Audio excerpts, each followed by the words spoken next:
Hello students, good morning to all. Today we have to see the remaining part of first chapter.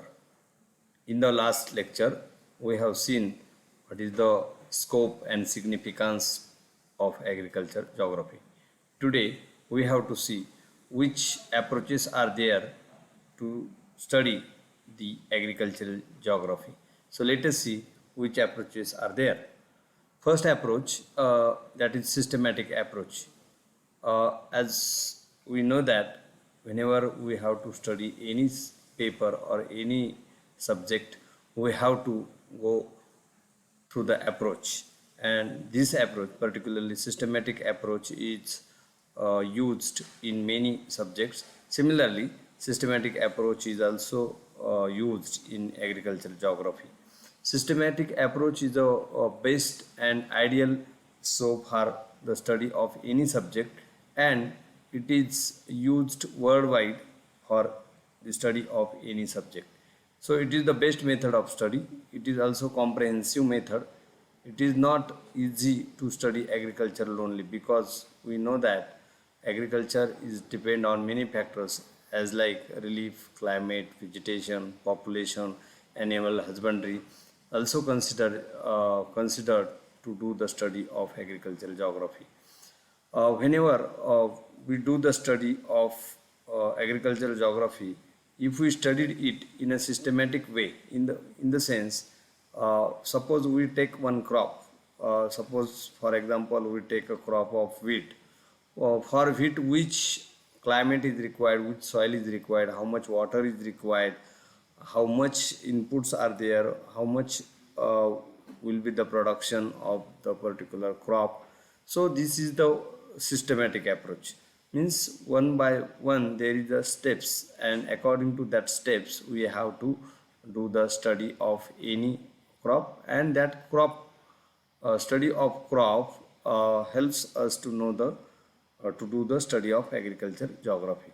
Not only this, but in this approach we can do the study of environmental degradation, soil problems, greenhouse effect, global climate change, deforestation, also studied with the help of this approach. This approach is adapted by many nations and throughout the world, because it is very it makes very easy to do the study of any subject. So this is about the systematic approach. Commodity approach. Commodity means any good or any produce or anything, with the thinking of, or with the considering of this any commodity thing or good, we can do the study of agriculture geography.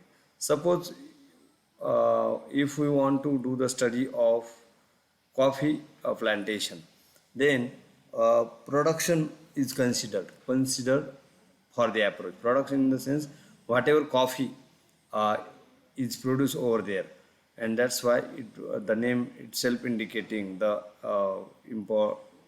meaning of the approach. Britishers has developed this method. Production of good grains, cottons, food grains, cotton, sugarcane, tea are studied using this method. Any commodity or thing considered as one unit. There is a one unit, and particularly cash crops as like a cotton, sugarcane, fruits and vegetables are considered to do the study with the help of commodity approach. Regional distribution, production cost, inputs, demand area, transport, profit are studied. Maps, graphs, diagrams are created. This method is descriptive, so there is no objectivity. So this is the limitation of this approach, because this method is descriptive. Means we just make a prepare a data, but that is not systematic way, and that's why this method is a descriptive and there is no objectivity.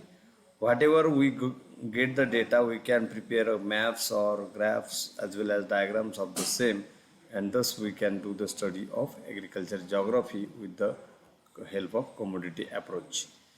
Next is regional approach. Region is an important concept in geography. If we want to do the study of agricultural geography, we should know which why the where that field is included. Means according to the climatic region, according to the physiographic region, according to the availability of soil. So the regions are formed. Means if we think about the climatic region, monsoonal region, uh, equatorial region, taiga, or the tundra, or the mini desert. So this indicates region, and according to that, not only climate but the physiographical region or physical regions are also important, as like plain, mountain, plateau, or sea coast, or whatever. So region is considered as a one unit, and that's why systematic study of various elements of agriculture with respect to region is called regional approach. Example: mountainous, monsoon, climatic, grassland region.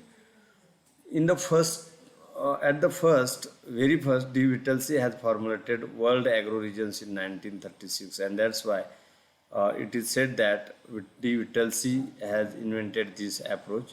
Region concept was used in Europe in 15th century, particularly in Germany, and uh, agro regions are formed first of all in Germany, and that's why this method is flourished in the part of Europe. Last approach is recent approach. Recent in the sense, whatever newly invented, that with the help of that method or that technique, whenever we do the study of agricultural geography, that is called as recent approach. Invention, research, technology added in new approach in agricultural geography. Agriculture is the depend Agriculture is depend on nature done by a human being. Decision making power, health problems are studied in this approach. Behavioral approach, systematic approach, interdisciplinary approach are studied. Many nutrients has been accepted by farmers. As we know that there is a technology, entrance of the technology in the field of agriculture. It may be of testing of soil, testing of water, testing of nutrients, checking of nutritional values, and many more. So all these things is recently added in the field of agriculture, and that is adopted by the various farmers, and so that is a new trend. And whenever we do the study of agriculture geography with this approach, that is called as recent approach. So this is all about the approaches we have to study in the agriculture geography. Today we stop here. Thank you. Thank you very much.